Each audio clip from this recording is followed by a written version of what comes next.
محمد حسین آزاد کا نظریہ اردو برج بھاشا سے نکلی ہے۔ اس کی تائید میں کئی خیالات ملتے ہیں۔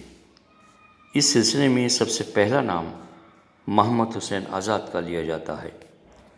ان کا کہنا ہے کہ اتنی بات تو ہر شخص جانتا ہے کہ اردو برج بھاشا سے نکلی۔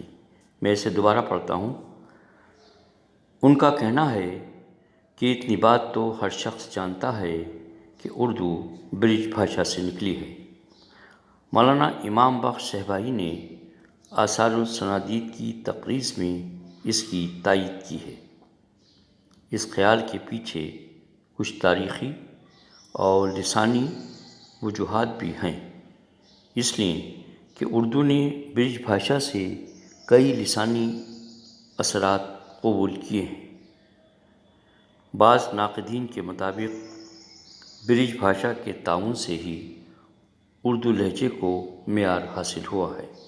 مثلاً برج بھاشا میں مسودہ اے استعمال ہوا ہے جو اردو میں بھی استعمال ہوتا ہے، جیسے پیسہ، بیل، میل وغیرہ، جبکہ بھوپال اور ٹونک وغیرہ میں پیسہ، بیل، میل بولنے کا رواج ہے، یعنی یہاں اسے زیر لگا کر پڑھا گیا ہے۔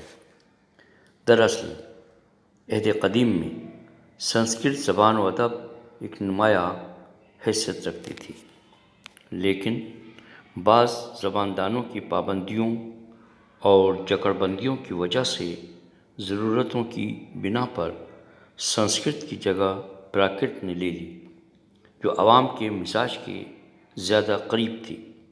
اس وجہ سے پراکرت کو پھیلنے اور پھولنے کا موقع ملا، جس میں مذہبی ادب زیادہ پایا جاتا ہے۔ پراکرت کے ساتھ ساتھ شور سینی اپبھرنش نے اپنا مقام بنایا۔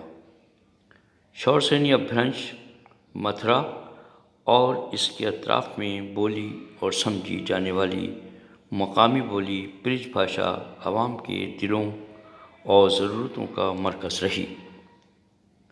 پراکرت اور اپبھرنش کے زوال کے بعد برج بھاشا نے پوری قوت کے ساتھ اپنی تاریخی وراثت کو سنبھالا۔